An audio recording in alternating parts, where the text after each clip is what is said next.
Hi everybody, this is Dr. Peters. You can call me Jenny, and we're going to get started on our first week. We're going to talk about drugs for diabetes mellitus. And as you can see, Dr. Jenny Vernon's on there. This is her slide set. She's been teaching this course and now I'm helping her out. So I will be doing a voiceover PowerPoint for her slides. I do have my own slides for diabetes, but it's geared towards nurse practitioners. So what I'm going to do with this is I'm going to just put in my own 2 cents wherever we need to go throughout the slide set. All right, so we're going to get started here. So what do I want you to learn through this? I want you to learn and understand the pathophysiology of diabetes, type 1 and type 2, and gestational diabetes. So we're going to do a review. I put some Khan Academy videos in there. Khan Academy is fantastic. So I really want you to go through and mainly listen to the pathophysiology component of it. There's some links in there. All right, so review the pathophysiology. In this slide set, I'll go over it briefly. I want you to be able to differentiate between type 1 and type 2 diabetes, and then just describe what we're going to do, how we're going to treat, what medications are best, what are some contraindications, and what are some adverse reactions. You know, what drugs can you not take with them, what labs do we need to watch for, etc. And then also, obviously, we have to throw in our nursing considerations, right? So we can take care of the patient the way that it's going to be maximized and beneficial for them. Okay, so what is diabetes? So overall, diabetes, it's a metabolic disorder. That's what we call it. And it basically messes up the metabolism of insulin. Now, insulin and glucose, they work together. So if you eat a meal and has glucose in it, which most foods do, and we need glucose for energy, what happens is our liver and our pancreas do a series of things to help break down, first of all, to help get rid of some of that glucose and to break down the glucose, and the liver ends up taking it and metabolizing it and getting it out of the body. But if that's not working, or one of those areas aren't working, then you're going to have an alteration of your metabolism. Therefore, you have what's diagnosed as diabetes. There's a lot of people walking around with pre-diabetes, especially, you know, it's more of type 2 diabetes, which is they have central obesity. Their liver is not as sensitive to breaking down that the glucose as you would if you wouldn't have pre-diabetes or diabetes. All right, so how is this related with the pancreas? Well, the pancreas is what secretes the insulin. So if you're eating a meal, the pancreas secretes the insulin and helps metabolize that glucose. And within the potassium, they have islets of Langerhans. And islets of Langerhans produces the hormones, which would be alpha cells, beta cells, and delta cells. So the main thing that I want you to pay attention to more is the insulin on the beta cells. And we pay attention to glucagon also on the somatostatin, but it's really make sure that you pay attention to the beta cells and for the diabetes. It's much more understandable to understand. And when you watch the Khan Academy, it'll explain all 3 of them. Okay, so what happens if you look at this slide here, and I know it's not the easiest slide to read, but what you're doing is, let's just say you eat.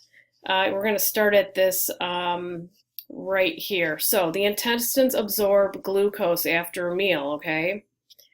So it's taking in, let's just say you ate an ice cream cone and a Big Mac, all right? You also have to remember that sugar is in, or carbohydrates you have to think of as sugar. Carbohydrates such as white pastas, white breads, rice, tortillas, all of those things are carbohydrates that will break down into sugar. So you have to keep all that in consideration, not just simple sugars that we think of like sweets and ice creams. All right, so the intestines absorb the glucose after a meal. All right, so there goes the glucose. Now your body has an increased glucose level, right? Because you just ate that meal. Well, your body's instrumentally put together to be able to get that insulin or to get the blood sugar down, and so your body can metabolize it properly. But some people can't if you're type 1 diabetic or type 2. So you're in the pancreas. So the pancreas responds to the high glucose, and it says, oh, we need to secrete some insulin because we need to get that glucose down. So it's synergistically, it works together. The high glucose, the pancreas beta cells are like, oh, we have some sugar in here, so we're going to attach to that and break down that sugar. So there goes the insulin, all right? And then the insulin goes into the liver and many other tissues, and it helps eat up that glucose, metabolize it. So it brings that blood sugar back down to a normal level. Then homeostasis is restored, which you know is the main homeostasis is the way that the body's supposed to work. Then you have your normal glucose level. All right, so all of us that don't have diabetes, this is how our body works. All the time it goes through this cycle. But those with diabetes have a malfunction. It can be a malfunction in multiple places, and now that there's a lot more diabetes medications out there, we are learning a lot more about how things are happening in the stomach, in the colon, the GI tract basically has been a huge thing for like a Dpp-4 inhibitor. So the Dpp-4 is your Januvia medications. But anyways, so just to let you know that the malfunction in diabetes type 2 is a malfunction that can be in multiple places in the body. So if we're looking back at this table here, number 1, do you have an impaired GI motility, meaning your GI tract is not working as well or dysfunctioning, all right? And then do you have your beta cells, remember those beta cells that secretes the insulin, maybe that's defective, it's not working as well. And it could be not working as well because you are overweight and have that central obesity, can't keep up with all of that sugar that's coming in. And central obesity means you're an apple shape, okay? You have fat around the waist area, and what's sitting in there? You have a lot of sugar and fat sitting in there, and so your pancreas just can't keep up with it. So then what happens is diminished phase 1 insulin release, so it's not going to secrete as much insulin, all right, if it's not functioning properly, and a delayed phase of a second insulin release. So then in that, you're going to get an overproduction of glucagon. Then it gets to the liver. The tissues are less sensitive to the insulin. That's another problem. And the liver produces excess glucose. So then you have this high blood glucose that's circulating in your body. This is type 2 diabetes, all right? Again, a majority of people that end up diagnosed with type 2 diabetes have morbid obesity. As far as a genetic disorder, yes, it is a genetic disorder also. But you have to remember that there's modifiable factors, non-modifiable factors. You know what those are? Okay, modifiable are things you can change, and non-modifiable are things you can't change. So for example, you can't change your genetics. There's nothing you can do about that. You can't change your sex, your race, your anything that goes into that, all right? But here's things that you can change. So you can change your diet, your exercise, lifestyle, things like that. So if you have a genetic component, that just means you have to work a little harder over here. So it's a challenge for some patients to do that. So back to that last slide that I just showed, that's type 2 diabetes, all right? The characteristics of diabetes, there's type 1 and type 2, but I want you to know that type 2, as you can see, there's different areas of the body that will malfunction or can malfunction with diabetes type 2. With type 1, you're going to have that malfunction in the pancreas. The beta cells, the islets of Langerhans, they're not functioning at all. So your body's not able to secrete insulin whatsoever. It's an autoimmune disease. That is genetic, passed on through the families. And so I just want you to keep that in your mind. When you think of type 1, let's go back up here. It is your pancreas here that's not working whatsoever. It doesn't have diminished or delayed insulin release. It does not work at all. So that's why with type 1, you need insulin no matter what. You don't take oral medications if you're type 1 diabetic, only if you're type 2. If you're type 2, you can take insulin and oral medications. Type 1, it's only insulin, because think about it, the oral medications help other areas in your body. So, for example, one medication, Metformin, is working with the liver to help the liver sensitize the insulin better, and so it can break down all that glucose. But if you have type 1 diabetes, what's the point of taking that when your liver is probably working fine? Your pancreas is just not making any insulin whatsoever. So you have to just replace that with insulin. All right, so type 1 and type 2. Since we've been talking about type 2, I'll do type 2 first. So does it usually occur in over 40 years of age? Well, that's false. And diabetes has been fluid over the years, meaning when I was younger, it was called juvenile onset diabetes was type 1 and adult onset diabetes was type 2. Well, now we've had so much studies on it and learning, we know that that's not true at all, that we are seeing type 2 in younger kids. We are seeing type 1 in adults that end up getting type 1 diabetes. Now, more often, we will see type 1 diagnosed in adolescence and childhood and type 2 in adulthood, but we are seeing teenagers develop type 2 diabetes. Usually the onset is gradual. Again, we have millions of people walking around with prediabetes and don't even know it because they have not been checked. So the onset is gradual. They usually come in with a really high blood sugar, blurred vision, symptoms like that, and then looking back and say, yeah, I have been thirsty lately. Yeah, my vision is blurred, and it's really from their blood sugar. We talked about family history already, and what is the cause? Again, we just don't really know, but we just know that it is genetic, as well as obesity, caused by insulin-resistant, inappropriate insulin secretion, which we went over in the last slide. So your insulin levels, you can be low, normal, or high. So we'll get into hypoglycemia and things like that. But blood glucose levels can potentially be more stable in this type 2 diabetes. And they can also go into a hyperglycemic state, which your blood sugar just gets really high and you have to end up being in the hospital to get it down. Now, that's type 2. And type 1, it usually occurs in childhood or adolescence. It usually comes on pretty quickly. Because it's an autoimmune disease, it does come on quickly because your body starts attacking itself, which is what autoimmune is. And so that's why it comes on so quick. It's about 5 to 10% of all diabetics. Talked about the autoimmune, it's the pancreatic beta cells don't work at all. So your insulin levels are basically absent, so you have to replace it with insulin. And people with type 1 diabetes have to watch very fluctuate. They can have hypoglycemia one moment and then they can be high the next moment. So these diabetics, as well as all diabetics, really have to get to know their body, and it's really important to take care of themselves.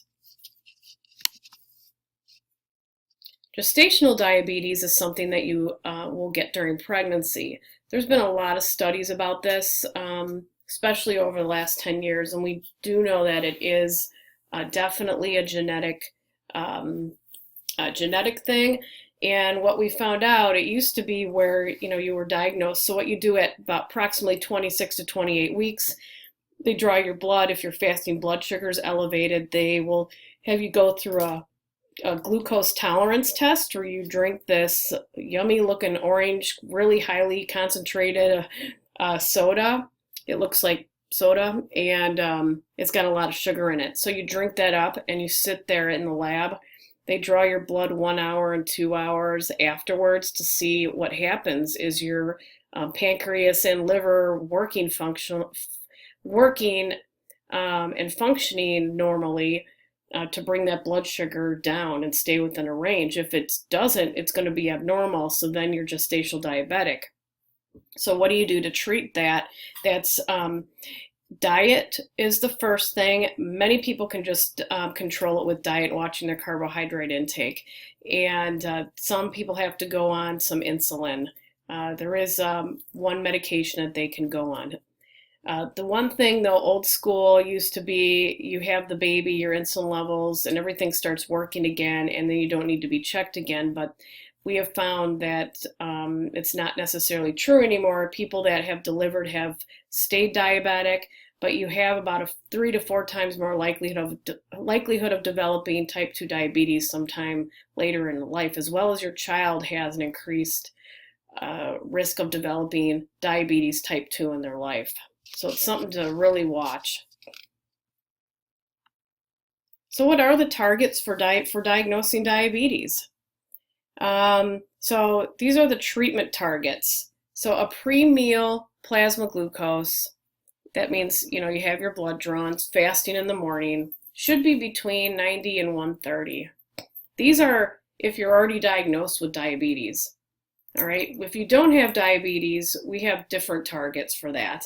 But you're already diabetic, we want to keep your blood sugar within these ranges. All right, so the pre-meal before you eat should be between 90 and 130. Approximately 2 hours after you eat, it should be less than 180. A hemoglobin A1C less than 7. Hemoglobin A1C, which you guys probably learned this already in another class, but that's basically gives you an idea of what your blood sugar's been doing over the last 90 days or so, because the red blood cells live for 90 days and keep recycling. And so that A1C, that's the hemoglobin that sits on that red blood cell. Should be less than 7. Some people we want less than 6.5. Some people we want less than 8. Depends. Are you elderly and frail? And we don't want your blood sugars to bottom out on you. So we'll keep you a little bit around 7.5 or even up to 8 and not worry. What if you're 50 years old and you have diabetes type 2 and you don't have any other issues going on? Then we probably want your blood sugar way down, because we don't want you to be 60, 65 years old having a heart attack because we kept your blood sugars up higher. So the lower the better for that type of person. The blood pressures. The blood pressure, please, I want to change this slide. It used to be 130 over 80, now it's 140 over 90. So those are the guidelines, less than 140 over 90. The LDLs, less than 100, VLDLs, less than 150, HDLs. So when you think LDL, think lousy. VLDL, very lousy. HDL, happy. So you want more HDL. HDL protects your heart. It helps grab all that other bad cholesterol, brings it back to the liver and gets rid of it. Okay? LDLs, the lousy stuff. VLDLs, the lower the better. There's targets on here. There's been some more research done lately, and we're really not using targets too much anymore. We just want your cholesterol down. There's actually a risk calculator that we actually use, that I use in practice. So if I see a patient that's diabetic, I know automatically, because you're diagnosed with diabetes, you're at a 3 to 4 times more risk of having a heart attack or stroke, just because you're diabetic, because it damages your arteries and your organs. So when I tell my patients they have diabetes, I might scare them, but you know what? Most of them thank me because they're more compliant. I tell them that you have to think of the blood sugar that's going through your bloodstream as little tiny glass shards. And look what it's doing. It's damaging your arteries as it's flowing through. If you're damaging your arteries, what is going to happen with that damaged part of the artery? That's where your cholesterol is going to build up, right? So then that puts you at increased risk for heart attack, because that plaque can be unstable. So we have to make sure your cholesterol is under control. I like to explain these things because as nursing students, you guys are going to be nurses. I think it's really important that you understand the why we do things. I just remember when I was a nurse and went through school many years ago, we just did a lot of memorization. And looking back, and now that I'm a nurse practitioner, I really wish that they would have taught me the why is this happening, and what do we do in our practice? Why am I prescribing this medication to that? Why are you inpatient taking care of this person that's on metformin? Why do you have to stop the metformin at certain times? Why are you giving this type of insulin? So those are the things. So I don't want you to be out in clinicals and just giving it just because you give it. Yes, you'll know about the medication, but it's always good to have a background as to why you're doing what you're doing. So, all right. So on the last slide, I did talk about the little glass shards going through your bloodstream. So that brings me to this slide. Complications of diabetes is basically every part of your body. So we have small vessels and we have large vessels. So small being microvascular, and then large vessels being macrovascular. All right, so all of these things are complications. So when you think of microvascular, think of how tiny the arteries are. So it's so easy to, if your blood sugars are high, to end up having damage to the small blood vessels. So the eyes, think of how small the blood vessels are in there. So that's why retinopathy, so that the retina on the back can become damaged. Glaucoma, cataracts.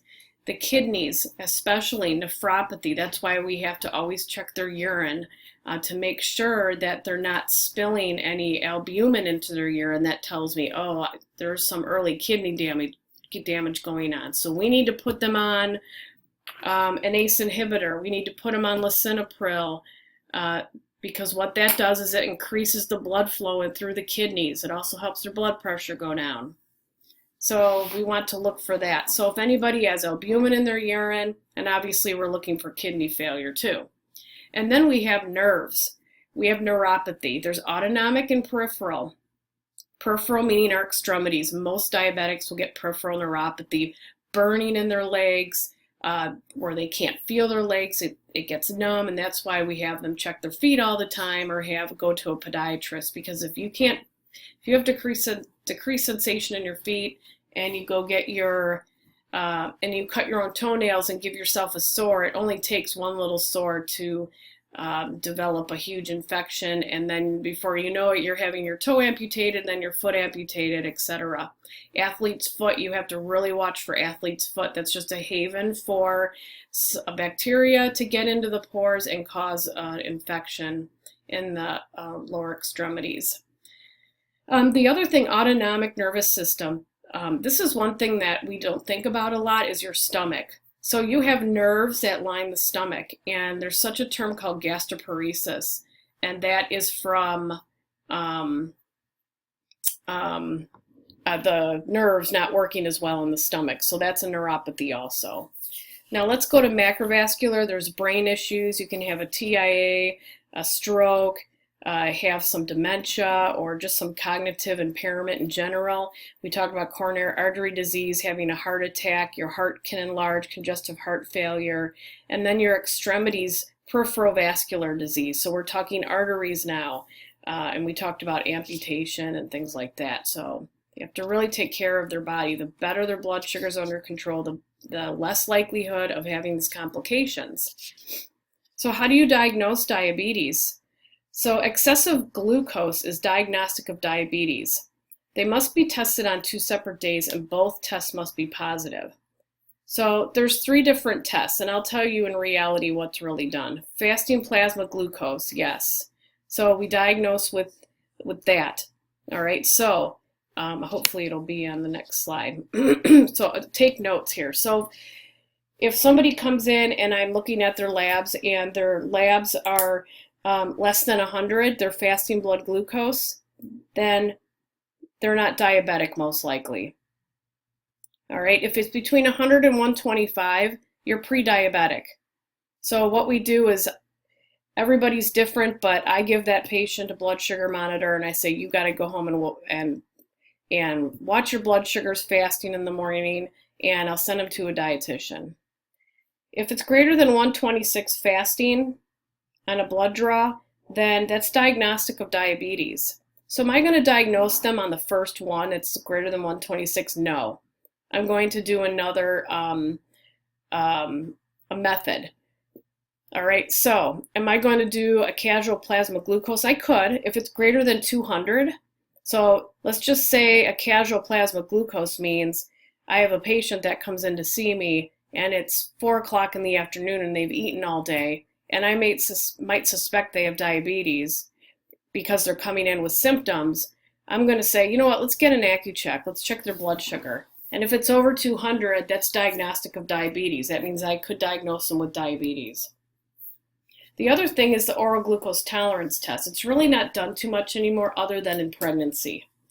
But the hemoglobin A1C is the next best oral glucose tolerance test. Hemoglobin A1C, it's an oral glucose. I would take it's a hemoglobin A1C is a blood draw. They're just going to draw your blood. So most of the time what happens is someone comes in and I'm there to go over their labs, and their fasting blood sugar will say be 135 because it's greater than 136. I'm like, that's elevated.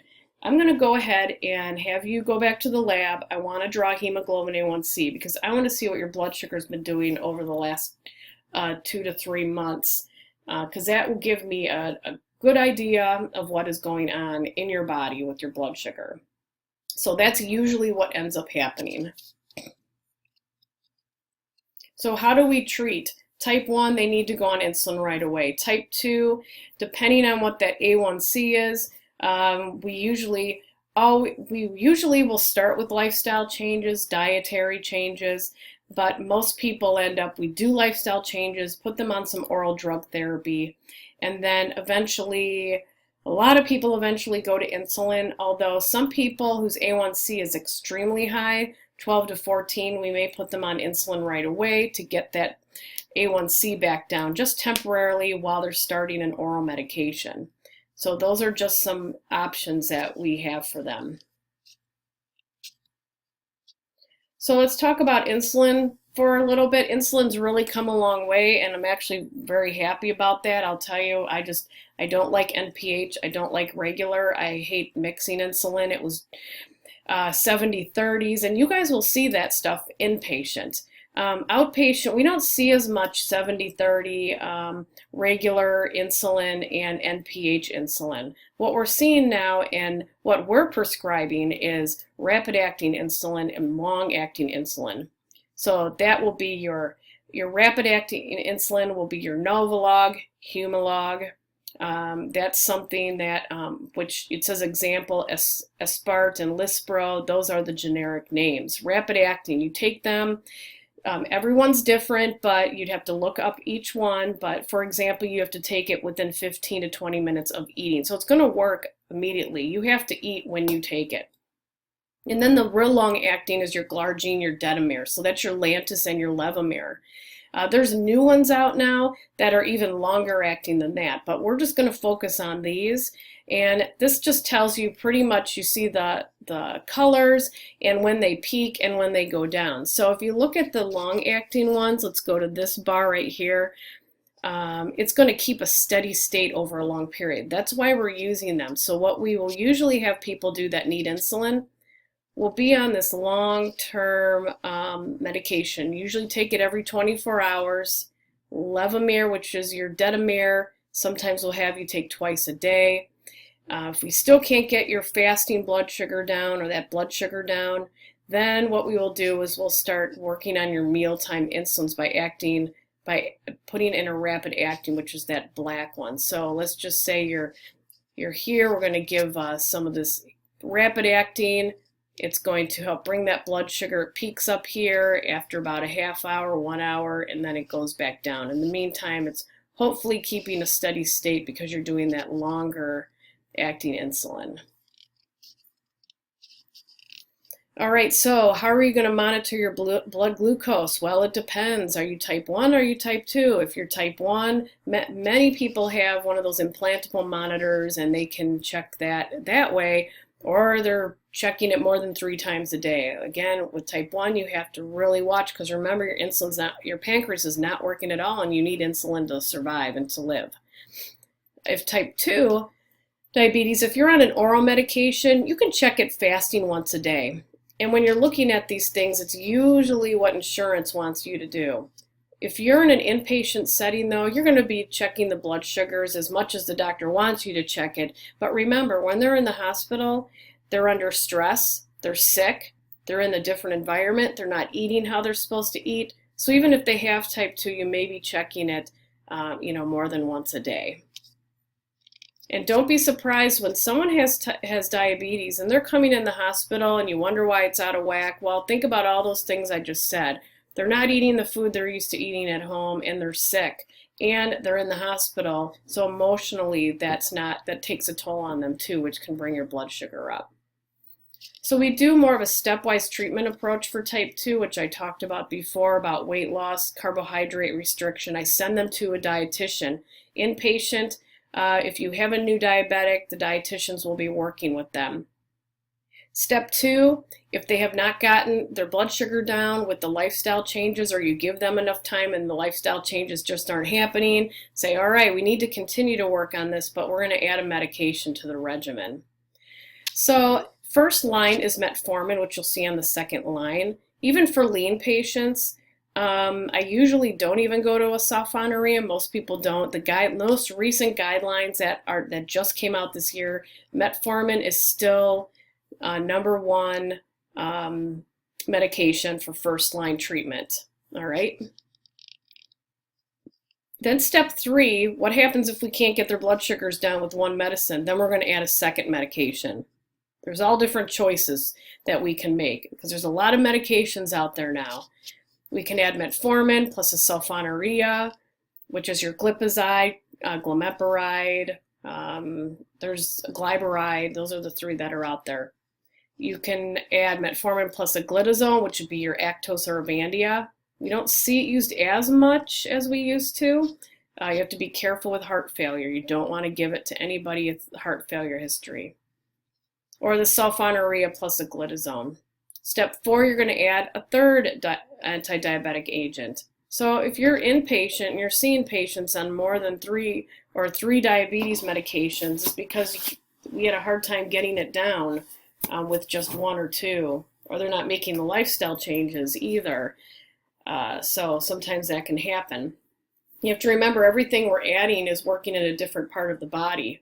So it's the same thing with high blood pressure. Why are people on more than 2 high blood pressure medications? Because they're working in different areas of the body, and we need to target here and target there to get that blood pressure down. Well, same thing with this. Now, if we can't get things down with triple therapy or 3 medications, we'll add insulin. And we usually will always keep them on metformin. And then we just start titrating the insulin and increasing the dose. Anytime you need to take a break, please put it on pause, even if it's after 5 minutes. I know I should have said that in the beginning, but it's really good to just get small snippets of this. So let's talk about medication. We have biguanides. Metformin is a biguanide. All right, so this works in the liver. That's first line, drug of choice for initial therapy. How is it working?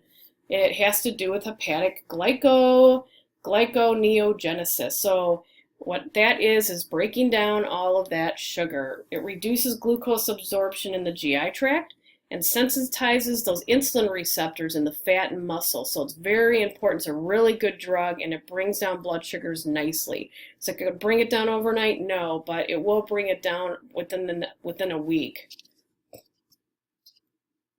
Sometimes you'll see metformin used for other issues, such as polycystic ovarian syndrome, and it's caused by, again, PCOS is a hormonal imbalance. It's an issue with insulin resistance.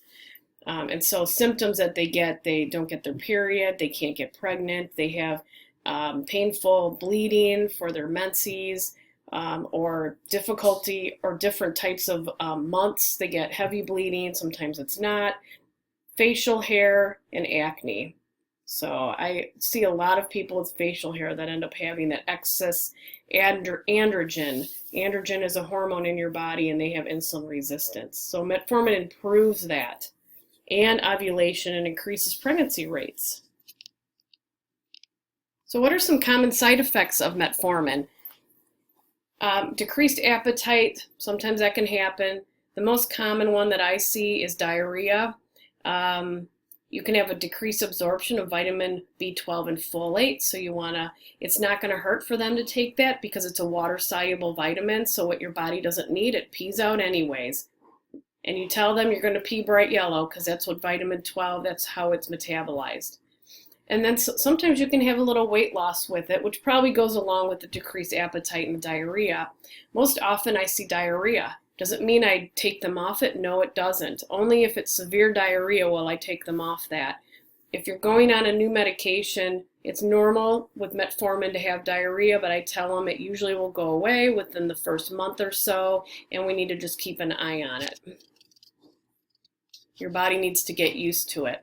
There is a rare side effect of lactic acidosis. It's rare, but we always have to watch that. So these are people that should not take metformin.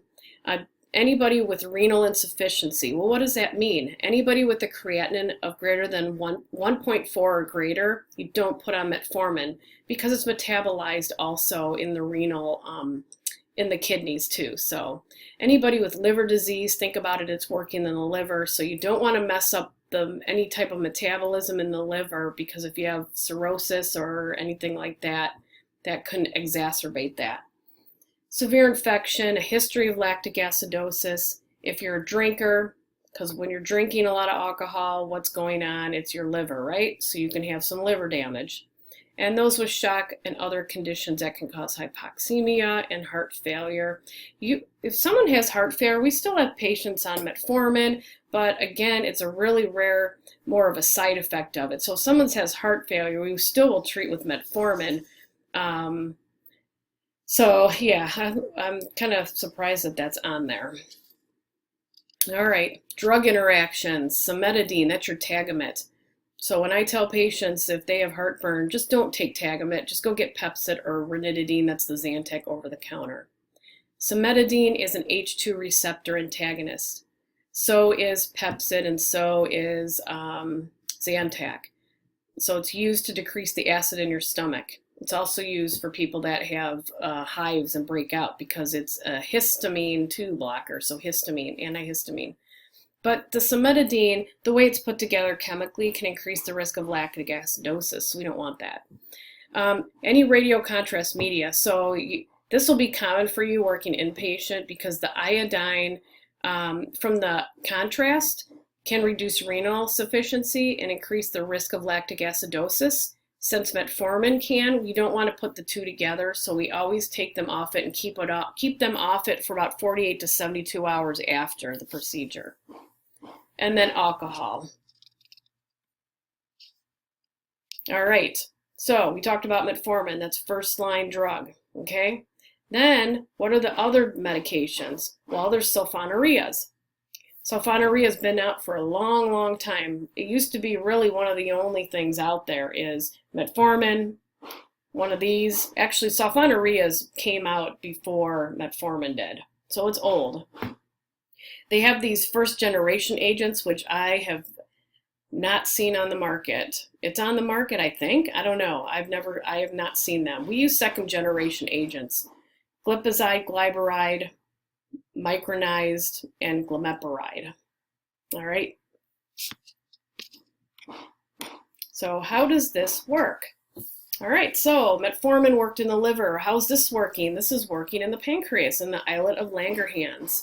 So it stimulates the release of insulin, which is actually a really good medication because if you're eating something and your islet of Langerhans, the beta cells, are not as sensitive, and so it's not pushing out enough insulin to get that blood sugar down, this will help release more insulin to get that blood sugar down. So when you think about it, what can that cause? Hypoglycemia. So you got to be careful with this medication. You want to start low and go slow. That's the motto with any medication you're starting. Start low and go slow. With prolonged use, it may increase sensitivity to insulin. So hypoglycemia, so be careful with that. You don't want to give it during pregnancy. And then avoid breastfeeding. Okay? So here's some adverse effects of, and most of this is because they're getting hypoglycemic with it. Headache, sweating, ringing in the ears, your heart's racing, hunger, irritability, anxious, trembling, weakness or tiredness, blurry vision. I've had patients that have come in with their, I have everybody come in with their blood sugar log or their monitor, and I can check their blood sugars. And if they're telling me they're just not feeling well and I'm noticing, a low blood sugar and I have them on one of these medications, I will usually cut it in half or take them off of it. Because remember, it's working directly in the pancreas with that insulin, whereas the metformin's working in the liver. So it really is rare to cause hypoglycemia with metformin. Again, with sulfonylureas, alcohol use, there are some medications that can intensify a hypoglycemic issue, so those are NSAIDs. Doesn't mean they'll never take an NSAID, but just have to be really careful with it. Sulfa antibiotics, that would be your Bactrim DS, and then the Cimetidine, which is your Tagamet, which you talked about before. Also, a beta blocker, which would be your Toprol, Nadolol, a beta blocker, which is for blood pressure and also for people that have had heart attacks before. Helps decrease the workload of your heart. Yeah, the main thing with the beta blockers, it can mask symptoms of hypoglycemia. Remember that for your boards, because I remember questions like that, and it was, gosh, I took those in 1994. Still remember that. Okay, now what do we have? We have your glanides, meglanides. These are rarely ever used, but just know that it's out there. And what this does is stimulate insulin secretion from the pancreatic islet. So there's, I'm not even going to say it. I have a hard time pronouncing those. So again, these are not, these are an old medication. There's so many new ones and better ones out there. But remember, this is working directly with the pancreas, so it can cause hypoglycemia. All right, so if you can see these two, it can reduce the A1C about 1.7%. It's approved for monotherapy or dual therapy.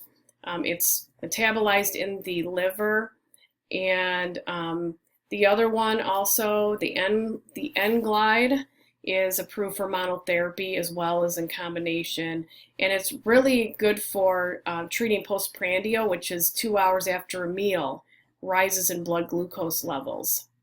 It's less effective in controlling fasting. All right, so they're not used as often as well, actually I rarely ever see them, but anyways, so just remember that they're metabolized in the liver. These can be used alone or in combination. Watch for hypoglycemia, because you have to remember where it's working. It's working in the pancreas. Okay, so these are some adverse effects and drug interactions. Hypoglycemia, liver dysfunction, drug interactions, gemfibrozil. Gemfibrozil, that is for triglycerides. So if you get your cholesterol drawn, they check your triglycerides. Triglycerides are extra fats that are running around in your bloodstream from carbohydrate intake. People that don't have, there's a genetic component to that also. Some people can eat a lot of carbohydrates and have no issues with their triglycerides. Some people have a hard time getting their triglycerides under 150, so they can put them on gemfibrozil. Gemfibrozil is an old medication. There's other drugs that can get your triglycerides down, but gemfibrozil is just one choice. So that can inhibit the metabolism of this drug. Both drugs. All right, next medication. We still see these out there, glitazones. TZDs is another name. It's like just a mnemonic, TZD. This actually works in the pancreas also. It decreases insulin resistance by enhancing the cellular response to insulin. So it's working with the beta cells, the islets of Langerhans. You can use it as monotherapy, but usually what we'll do is we'll add it on with the metformin or a sulfonylurea or insulin. It's metabolized in the liver and excreted out in your feces and urine. Actos and Avandia are the brand names for TZD. They really bring your blood sugar down really nice. So approximately 10 years ago now, these medications started having issues. Patients were dying or having diagnoses of heart failure and found out that they thought it was from these drugs. So at that time, we were taking patients off of these medications. They took Avandia off the market for a while because of it. So now things are kind of coming full circle and saying, you know what, this is a good medication. Don't be afraid to put your patients on it, but if they have heart failure history, don't put them on the medication. All right, so adverse effects: headache, myalgia, sore throat, upper respiratory tract infections. Usually you'll see more headaches with this kind of medication. They can get a retention of fluids. So those are the things that you really want to watch for. If you ever have a board question, it's probably going to be about leg edema, heart failure with this type of drug. So you have to use with caution. Actually, we don't even really use with heart failure. We just wouldn't even put them on it. And then moderate to severe heart failure. For testing's sake, though, if they have a very mild heart failure, you just have to use it with caution. But if they have moderate to severe heart failure, you just have to not put them on it at all. These can increase your happy cholesterol, the HDL, your very lousy cholesterol, and your lousy cholesterol. So that is an adverse effect of that. Drug interactions, insulin, it can promote fluid retention. You can gain weight with insulin anyways, and then if you add that with this one, they both have an edema potential. Gemfibrozil, another one. That's why a lot of patients are on what's called fenofibrates for triglycerides instead of gemfibrozil because of all the drug interactions. Alpha glucosidase inhibitors, these are rarely ever used. What this does is work with the carbohydrates. So this works in the small intestine, and it delays absorption of the carbohydrates in the small intestine by inhibiting the alpha glucosidase. That's an enzyme that helps break down complex carbohydrates. So miglatol and acarbose, I've seen the acarbose every now and then. It's rarely ever prescribed anymore. All right, so side effects: flatulence, cramps, abdominal distension. Think about this. If it's working in the small intestine to break down carbohydrates, you're going to have flatulence, cramps, and diarrhea probably, right? You have to watch for anemia because you can have a decreased absorption of iron. Watch for hypoglycemia, but usually it's only if you're taking with something that's working in the pancreas, such as insulin or the sulfonylurea, your Actos or Avandia. Watch for liver dysfunction, and then again, it decreases absorption of metformin. So again, there's side effects, contraindications. It's just not used as much anymore because there's better drugs out there. All right, so what we're going to talk about now are Dpp-4 inhibitors. I have all these up because I like to explain things in layman's terms here. So a Dpp-4 inhibitor, all right, what that does is it helps the incretin that's in the body to stay there longer, all right? So remember that Dpp-4 inhibitor, they're polypeptides, selective dipeptidyl peptidase 4 inhibitors, all right?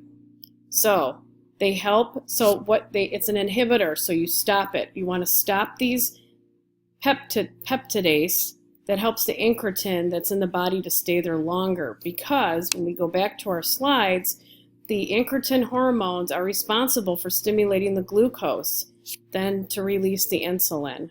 They found with people with diabetics have a malfunction. So we do the Dpp-4 inhibitor to actually stop that peptidase in order to keep the incretin hormones working and doing what they're supposed to be doing. All right, so it can be confusing to try to understand the pathophysiology of each of these drugs. There's a lot of really good YouTube videos out there if you don't understand some of these individual drugs. So if you go to like Dpp-4 inhibitors, YouTube, there's some pretty good ones that help you explain it in real layman's terms. It helps you understand the pathophysiology of that.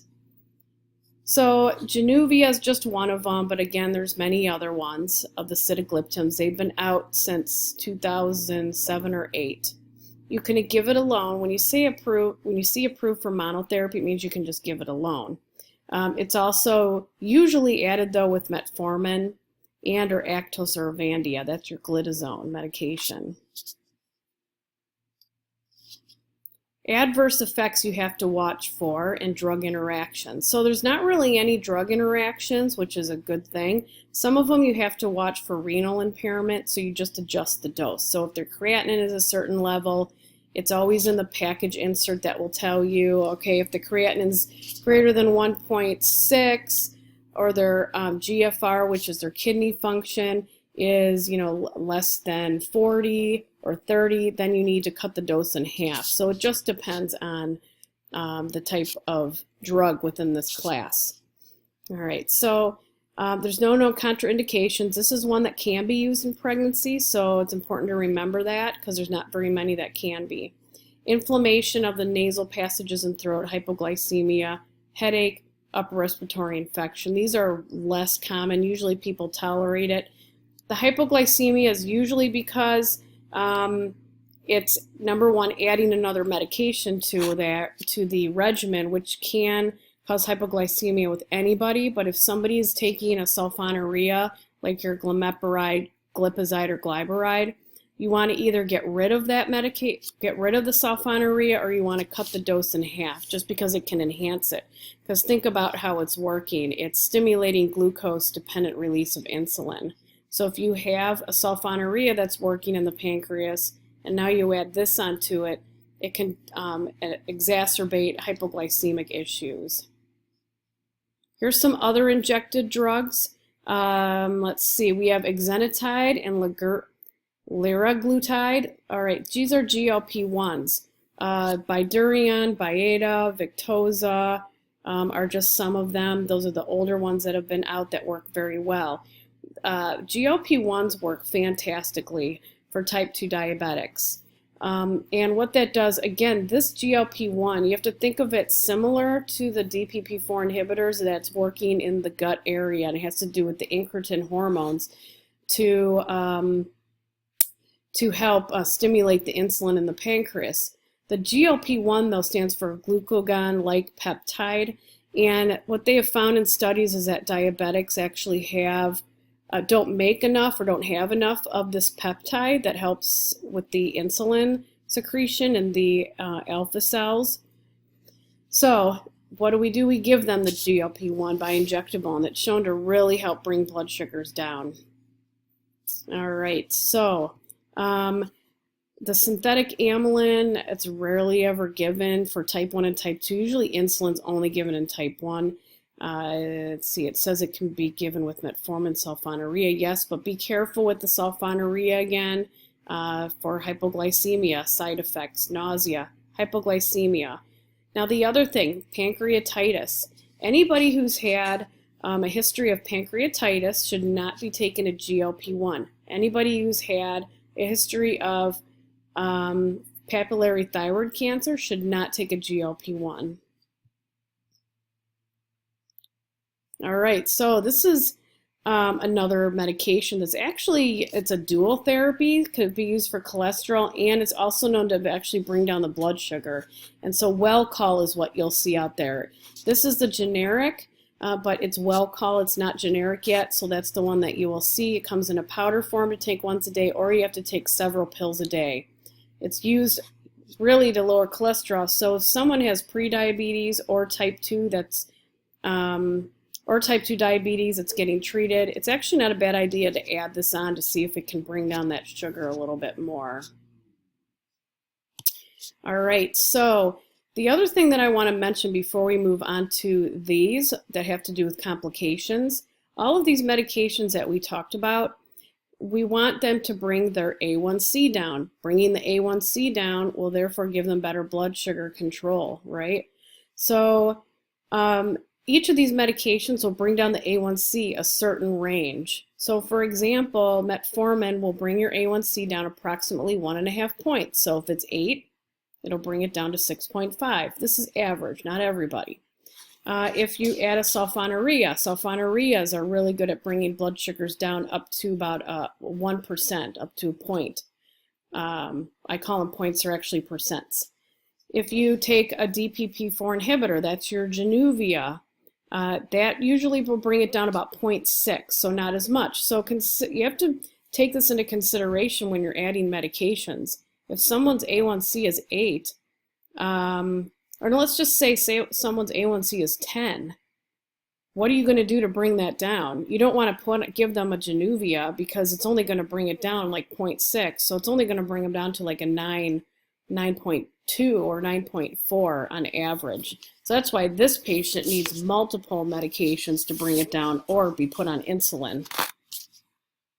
All right, so drugs to reduce complications associated with it. So we have statins, which I did talk about on some slides before, and so I'm not going to go over this too much, but remember you have your normal artery and then the narrowed artery from the damage done by the blood sugars. And then I also had mentioned in the past slides ACE inhibitors, and that is for blood pressure control as well as for kidney damage. So ACE inhibitors and or ARBs reduce blood pressure. ACE stands for angiotensin converting enzyme.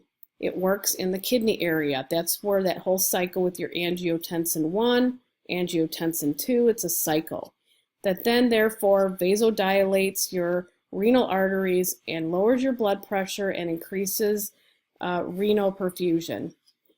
If they can't tolerate an ACE inhibitor, then you can switch them to an ARB. That's an angiotensin receptor blocker. Works in the same area, but it's just a different medication. I think of them as like brothers. It reduces the risk of kidney damage, which is nephropathy. All right, glucagon and alternatives for insulin. Glucagon IM, D50. So insulin overdose. Okay, so if it's serious, if they come in, if say you're working in an ER setting or even an urgent care, you have glucagon that you can give. Usually D50 they give is the preferred treatment for insulin-induced hypoglycemia because the dextrose is immediately utilized by the body. So it goes in immediately, helps get that blood sugar up to get that patient awake again. If they're not awake, then, or they're going down on you, passing out, then you definitely want to get the D50. All right, so there's hard candy, juice with the protein, and then honey under the tongue or in the cheek area is an option. Let's see that one. Okay. All right, so these are some alternatives for insulin. So when you say juice with the protein, you can do peanut butter and crackers with some juice. Hard candy, any type of candy. You always tell them that they need to keep this stuff with them. Usually it's blood sugars less than 50. Mild cases can be treated with diet, higher intake of protein, lower intake of carbs to prevent rebound postprandial hypoglycemia. So a couple things about this slide. Abnormally low blood glucose level. Yes, if you're below 50, you're probably going to have symptoms. The lower, the more dangerous it is. So that's when you come up here and you have this action plan. I always tell people they need a toolkit at home. I say, what's in your toolkit for your diabetes? They need to have some hard candy. They need to have some glucose tablets they can get at the store. Okay, but the other thing, let's just say their blood sugar, they're newly diagnosed or they can't control their blood sugars and their blood sugar usually rides around 250 and you put them on a new treatment or put them on insulin and all of a sudden their blood sugar is going down now. Let's just say it's at 120. They may get the feeling that they're having hypoglycemia because they're not used to their body having the blood sugar being that level. So always keep that in the back of your mind. So with these type of patients, your blood sugar is not 50, but let's just say it's 90 and they're feeling really awful, feeling shaky because they're not used to that. Then it's really good for them to say, you know what, let's have a glass of milk because it has carbohydrates in it. And let's have some peanut butter or let's have some lunch meat, that kind of thing. Because what that's going to do, it's not going to bring your blood sugar up really high, and then what's going to happen, you're going to crash. It's kind of like you eat pancakes with syrup. Anybody that eats pancakes with syrup, your blood sugar is going to go up, and then you crash, you get tired within an hour or 2 hours because of the type of carbohydrates and sugar it was. Okay? Glucose elevating drugs, which we talked about. The other thing, glucose semi-solid gel, like for runners, there's those gel packs that you can have them use also. Here's some diabetic management pearls. When mixing insulin, you always drop the regular first. The TID glucose monitoring is highly recommended. That's the 3 times a day glucose monitoring. These are really good for inpatient setting. Allow mild hypoglycemia for the patient undergoing surgery. Depending on the length of surgery, patients may be placed on insulin drip. So think about it this way. If you go low, the person can die. It's dangerous. You need to do something immediately. If your blood sugar is high, you're not going to die from that. You're going to die you could die from a complication from having too high of a blood sugar, but I would rather hold the diabetes medications and have the blood sugar a little high than have to chase the blood sugar and have them go into a hypoglycemic state during surgery. That can be dangerous. And then schedule patient early in the day to avoid prolonged fasting. All right, so some pearls here. Use U100 syringes for U100 vials. Now they also have U500 insulins too. You won't see that as much, but we may be starting to see them a little bit more because they just came out in the market with just longer and more concentrated acting insulins. But this pearl just tells you if you're using a U100 vial, it's going to be real easy to drop using a U100 syringe. In patients with insulin pumps, use regular insulin or the insulin aspartate. That is your very fast-acting insulin, your immediate action. Generally will deliver 1 unit per hour with bolus insulin before meals. These are type 1 diabetics that are generally going to be using these pumps. They need really tight glycemic control. Everybody needs tight glycemic control because why? You need to reduce the complications of diabetes. Use an ACE inhibitor to delay nephropathy. If you have any questions, we can always talk about that. And limit dietary intake of protein. Glitazones. Remember glitazones, Actos and Avandia? Those are working in the pancreas. All right. Glitazones must suspect related to hepatotoxicity. So if they have elevated liver enzymes and they're on an Actos or Avandia, you always look at the medications first. And it's like that with many things. If labs are elevated or if they're having a symptom, what are you going to do? The quickest, cheapest, easiest way is to look at their med list and say, oh, let's get rid of this medicine. Metformin, used cautiously with liver and renal impairment. Remember, they have a risk of lactic acidosis, so you have to be really careful. And you're going to rotate sites of injection of insulin because what they do is they end up getting scar tissue, so the insulin's not going to absorb. And absorption of injected insulin in abdomen is not uniform with injections in arms and legs. All right, and that is it for diabetes. I will do a separate one on thyroid disorder.